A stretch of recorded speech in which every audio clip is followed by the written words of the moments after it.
మహనీయ సామాజిక సంస్కర్త సమానత్వానికి ప్రతీకైన జ్యోతిరావు పూలే గారి 199వ జయంతి కార్యక్రమంను మంగళగిరిలోని తెలుగుదేశం పార్టీ సెంట్రల్ ఆఫీసులో ఘనంగా నిర్వహించారు.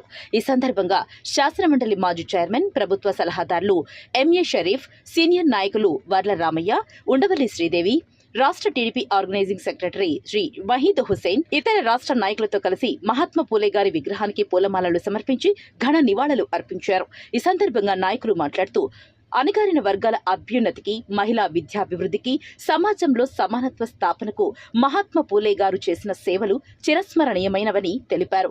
ఆయన చూపిన మార్గం నేటి తరాలకు దిశానిర్దేశం చేస్తూ సమాజ నిర్మాణంలో శాశ్వత స్ఫూర్తిగా నిలుస్తుందని పేర్కొన్నారు.